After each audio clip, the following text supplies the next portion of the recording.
Hello everyone, एक बार पुनः स्वागत है आप सभी का हमारे अपने YouTube channel Shiv coaching classes पर। दोस्तों, आज की इस वीडियो में हम डिस्कस करेंगे अंडजनन या oogenesis की प्रक्रिया क्या होती है। देखिए, इसके पहले हमने आपको स्पर्मेटोजेनेसिस या शुक्राणु जनन की प्रक्रिया को करा दिया है। यदि अभी तक आपने नहीं देखा है तो आप प्लेलिस्ट में जाके देख सकते हैं, वहाँ आपको शुक्राणु जनन की जो क्रिया है वहाँ आपको मिल जाएगी। देखिए, इसके बाद oogenesis या अंडजनन की जो प्रक्रिया होती है, बेसिकली जैसा कि नाम से स्पष्ट है, अंडजनन यानी अंडों के जो बनने की क्रिया होती है उसको हम क्या बोलते हैं, अंडजनन। तो देखिए, अंडाशय के अंदर अंडों के जो बनने की प्रक्रिया होती है या क्रिया होती है, इसी को हम क्या बोलते हैं, अंडजनन कहते हैं। यानी ओवम के फॉर्मेशन की जो क्रिया होती है, ओवम के जो बनने की क्रिया होती है, इसको हम क्या बोलते हैं, oogenesis बोलते हैं। और ये जो oogenesis की प्रक्रिया होती है, यह कहाँ होती है, तो यह महिला के अंडाशय के अंदर संपन्न होती है। ठीक है, यह प्रक्रिया कहाँ होती है, महिला के अंडाशय के अंदर संपन्न होती है। तो महिला के अंडाशय के अंदर हम कह सकते हैं कि अंडों के जो बनने की क्रिया होती है, यही क्या कहलाती है, अंडजनन कहलाती है। और जो अंड होता है, बेसिकली यह क्या होता है, यह फीमेल गैमीट होता है। ठीक है, यह क्या होता है, फीमेल गैमीट होता है। फीमेल गैमीट यानी कि यह क्या होता है, मादा युग्मक होता है। तो देखिए, मादा युग्मक जो है उसी को क्या बोलते हैं, हम ओवम बोलते हैं या अंड बोलते हैं। तो देखिए, अंडाशय के अंदर अंडों के बनने की जो क्रिया होती है, यही क्या कहलाती है, अंडजनन कहलाती है। अब देखिए, यह पूरी प्रक्रिया जो है 3 स्टेप में होती है। देखिए, इस प्रक्रिया में भी तीन यहाँ पे प्रवस्थाएं आएगी। सबसे पहले तो आएगी गुणन प्रवस्था, दूसरी प्रवस्था जो आएगी उसको हम क्या बोलेंगे, वृद्धि प्रवस्था, और तीसरी प्रवस्था कौन सी आएगी, परिपक्वन प्रवस्था। यानी पूरी की पूरी प्रक्रिया जो है, यहाँ पे तीनों जो प्रवस्थाएं हैं ये स्पर्मेटोजेनेसिस यानी शुक्राणु जनन की प्रक्रिया के तरह ही है। ठीक है, पूरी की पूरी उसी तरह प्रक्रिया है यहाँ पे। तो ये इसमें भी 3 स्टेप फॉलो होंगे। ठीक है, और इसमें जो विभाजन होगा 2 बार होगा। सबसे पहला तो होगा समसूत्री विभाजन। ठीक है, विभाजन जो पहला होगा वो कैसा होगा, समसूत्री यानी माइटोसिस डिवीजन होगा। पहला विभाजन कैसा होगा, माइटोसिस डिवीजन होगा। इसके बाद जो दूसरा विभाजन होगा वो कैसा होगा, अर्धसूत्री विभाजन होगा। और अर्धसूत्री विभाजन यानी मियोसिस डिवीजन जो है ये 2 बार होगा। सबसे पहले पहला अर्धसूत्री विभाजन होगा, फिर दूसरा अर्धसूत्री विभाजन। तो पूरी की पूरी प्रक्रिया में आपको 2 चीजें याद रखनी है। पहली चीजें कि ये प्रक्रिया जो 3 स्टेप में होगी, पहली है गुणन प्रवस्था, ये इसको हम मल्टीप्लिकेशन फेज बोलते हैं। दूसरा है वृद्धि प्रवस्था, या इसको हम ग्रोथ फेज बोलते हैं। तीसरी है परिपक्वन प्रवस्था, या इसको हम मैचुरेशन फेज बोलते हैं। इसके बाद इस पूरी प्रक्रिया में 2 बार विभाजन होगा। पहला विभाजन माइटोसिस होगा यानी कि समसूत्री विभाजन होगा। उसके बाद जो दूसरा विभाजन होगा वो मियोसिस फर्स्ट और मियोसिस सेकंड होगा। अब देखिए, इस पूरी प्रक्रिया को हम एक ग्राफ के फॉर्म में देखते हैं। और देखिए, यह जो पूरी की पूरी प्रक्रिया है यानी अंडजनन की ये जो प्रक्रिया होती है, यह भ्रूणीय अवस्था में ही मादा की स्टार्ट हो जाती है। तो इस प्रकार से हम कह सकते हैं कि भ्रूणीय अवस्था में लगभग 20 लाख शुक्रजन कोशिकाओं का निर्माण हो जाता है। तो अब यहाँ पे समझिए, ग्राफ के माध्यम से पूरी की पूरी जो अंडजनन की प्रक्रिया होती है। तो देखिए, यहाँ पे जो अंडजनन की पूरी प्रक्रिया, इसको एक ग्राफ के माध्यम से समझते हैं।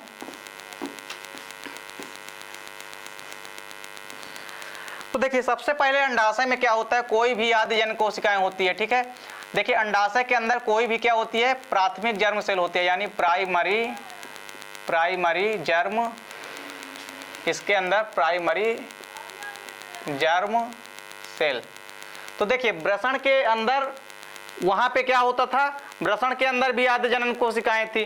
तो अब अंडाशय के अंदर भी क्या होती है, प्राइमरी जर्म सेल होती है यानी आदिजनन कोशिकाएं होती है। ठीक है, कैसी कोशिकाएं होती है, आदिजनन कोशिकाएं होती है। तो देखिए, वृषण के अंदर वहां पे क्या था, वहां पे भी आदिजनन कोशिकाएं थी, और यहाँ पे अंडाशय के अंदर क्या होती है, आदिजनन कोशिकाएं होती है। तो ये जो अंडाशय के अंदर जो आदिजनन कोशिकाएं होती है, इस आदिजनन कोशिकाओं में क्या होता है, सबसे पहले जो पहली प्रवस्था होती है, ठीक है, इसको हम बोलते हैं क्या, गुणन प्रवस्था। तो गुणन प्रवस्था जैसे ही प्रारंभ होती है, यहाँ पे क्या होता है, समसूत्री विभाजन होता है, समसूत्री विभाजन। तो समसूत्री विभाजन के परिणाम स्वरूप क्या होगा, ये जो प्राथमिक आदिजनन कोशिकाएं बनती है, ये इस प्रकार से 2 बार विभाजन करके एक से यहाँ पे 4 कोशिकाओं का निर्माण कर लेंगे।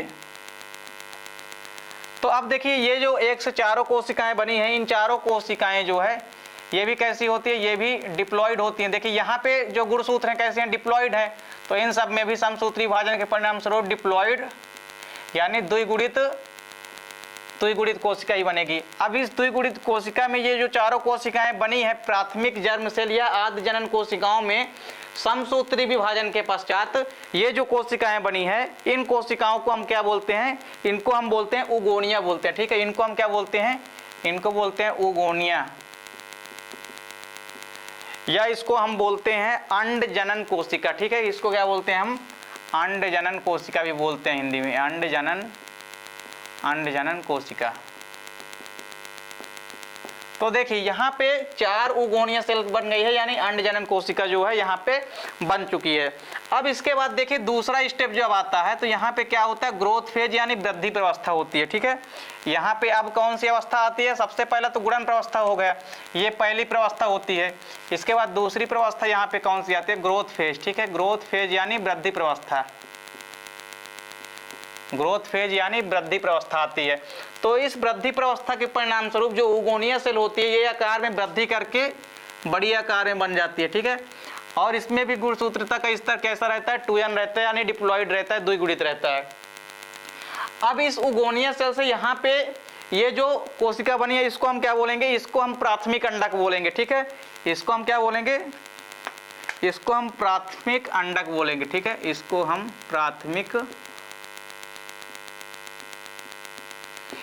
प्राथमिक अंडक बोलते हैं, या इसको हम प्राथमिक या प्राइमरी oocyte बोलते हैं। ठीक है, इसको हम क्या बोलते हैं? प्राइमरी oocyte बोलते हैं इसको। तो देखिए यहाँ पर क्या हुआ कि उगोनिया सेल जो है ग्रोथ करके एक प्राइमरी अंडक यानी प्राथमिक अंडक का निर्माण करते हैं, जिसको कि हम प्राइमरी oocyte बोलते हैं। अब इस प्राइमरी oocytes में देखिए जो तीसरी प्रवस्था है, ठीक है, तीसरी प्रवस्था यानी परिपक्वन प्रवस्था होगी। तो इस परिपक्वन प्रवस्था के परिणाम स्वरूप ये जो कोशिकाएं होगी ये मैच्योर होगी यानी परिपक्व होगी अपने आप में। और जैसे ही परिपक्वन प्रवस्था स्टार्ट होगी यहाँ पे इसमें फर्स्ट अर्धसूत्री विभाजन होगा। ठीक है, तो हमने आपको क्या बताया था कि अर्धसूत्री विभाजन 2 प्रकार से होगा। पहले प्रथम अर्धसूत्री विभाजन फर्स्ट, फिर उसके बाद दूसरा अर्धसूत्री विभाजन। तो देखिए यहाँ पे फर्स्ट अर्धसूत्री विभाजन हो रहा है। तो फर्स्ट अर्धसूत्री जब विभाजन होगा तो देखिए इस फर्स्ट अर्धसूत्री विभाजन के परिणाम स्वरूप क्या होगा? अनइक्वल डिवीजन होगा। ठीक है, विभाजन कैसा होगा? असमान विभाजन होगा, यानी समान प्रकार से कोशिकाओं का विभाजन नहीं होगा। तो इस प्रकार इसमें से जो एक कोशिका बनेगी इसको हम क्या बोलेंगे? इसमें से बनती है एक पोलर बॉडी बनती है। ठीक है, ये जो कोशिका बनेगी इसको हम क्या बोलते हैं? पोलर बॉडी बनती है यहाँ पे, या इसको हम फर्स्ट पोलर बॉडी भी कह सकते हैं। ठीक है, ये जो बनी है ये क्या है? First polar body. अब इसके बाद देखिए पोलर बॉडी को हम ध्रुवकाय भी बोलते हैं। ठीक है, अब देखिए इसके बाद जो है इसमें से एक बड़ी कोशिका बनती है जिसको हम क्या बोलते हैं? ये जो कोशिका बनी है इसको हम क्या बोलते हैं? सेकेंडरी oocyte बोलते हैं। ठीक है, इसमें जो ये कोशिका बनी है प्राथमिक अंडक से अब जब विभाजन हुआ है अर्धसूत्री विभाजन, तो इसमें 2 कोशिकाएं बनी है। और अर्धसूत्री विभाजन में क्या होता है? गुणसूत्रता का स्तर आधा रह जाता है। तो यहाँ पे डिप्लॉइड से जो कोशिकाएं बनी है वो कैसी हो गई है? हेप्लॉइड हो गई है, यानी अगुणित हो गई है। तो ये जो दोनों अगुणित कोशिकाएं बनी है इसमें एक छोटी होती है जो कि पोलर बॉडी होती है, और जो दूसरी कोशिका बनती है इसको हम क्या बोलते हैं? सेकेंडरी oocyte बोलते हैं। इसको हम सेकेंडरी oocyte बोलते हैं, या द्वितीयक अंड कोशिका बोलते हैं। ठीक है, सेकेंडरी oocytes बोलते हैं, या इसको हम द्वितीयक अंड कोशिका बोलते हैं। अब जब ये द्वितीयक अंड कोशिका है इसमें भी क्या होगा? इन दोनों में भी क्या होगा? अब विभाजन होगा। और विभाजन कैसा होगा? अर्धसूत्री विभाजन पहला तो हो चुका है, तो यहाँ पे दूसरा अर्धसूत्री विभाजन होगा, यानी जो अर्धसूत्री विभाजन कैसा है? सेकंड। तो दूसरा अर्धसूत्री विभाजन यहाँ पे होगा। ठीक है, यहाँ पे दूसरा अर्धसूत्री विभाजन होगा। तो क्या हो रहा है? सेकंड मियोसिस डिवीजन, यानी यहाँ पे दूसरा अर्धसूत्री विभाजन हो रहा है। अब इस दूसरे अर्धसूत्री विभाजन के परिणाम स्वरूप क्या होता है? यहाँ पे ये जो प्राथमिक पोलर बॉडी है ये छोटी छोटी कोशिकाओं में वितरित होगी, और इसके बाद ये जो सेकेंडरी oocyte होती है यानी द्वितीयक अंड कोशिका होती है इसमें भी क्या होगा? विभाजन होगा। तो इसके परिणाम स्वरूप देखिए क्या होगा? इसके परिणाम स्वरूप एक छोटी कोशिका बनेगी। ठीक है, इसके अंदर गुणसूत्रता का स्तर सब में क्या रहेगा? हेप्लॉइड ही रहेगा। और एक जो कोशिका बनेगी वो बड़े आकार की बनेगी। ठीक है, और ये जो बड़ी आकार की जो कोशिका बनती है इसी को हम क्या बोलते हैं? ओवम। तो यहाँ पे देखिए ये क्या बन रही है? ये तो हमारा बन गया क्या? ओवम। तो इस पूरी की पूरी प्रक्रिया में आप समझ सकते हो। देखिए यहाँ पे क्या है, आपको मेन चीज याद रखनी है क्या? कि सबसे पहले प्राइमरी जर्म सेल या आद्य जनन कोशिकाएं होती हैं अंडाशय के अंदर, जिसमें कि प्रथम प्रवस्था गुणन प्रवस्था में क्या होता है? समसूत्री विभाजन होता है, और समसूत्री विभाजन के परिणाम स्वरूप कोशिकाएं जो है समान रूप से विभाजित हो जाती है। जिसको कि हम क्या बोलते हैं, उगोनिया सेल बोलते हैं, यानी कि हम इसको अंडजनन कोशिका, अंडजनन कोशिका बोलते हैं। अब ये अंडजनन कोशिका में जब वृद्धि प्रवस्था आएगी तो इसके परिणाम स्वरूप जो है प्राथमिक अंडक बनते हैं, यानी प्राइमरी oocyte का निर्माण होता है। अब देखिए जैसे ही प्राइमरी oocyte का निर्माण होता है, इसमें मैच्यूरेशन फेज, तीसरी प्रवस्था स्टार्ट हो जाती है।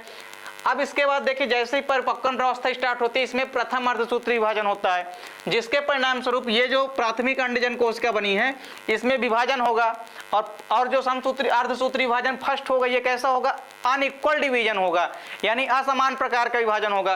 तो जो दो कोशिकाएं बनी है, एक छोटी है एक बड़ी है, यानी ये समान प्रकार से कोशिकाएं नहीं है, इसलिए विभाजन का कैसा हुआ, यहाँ पे असमान विभाजन हुआ है, अनइक्वल विभाजन हुआ है।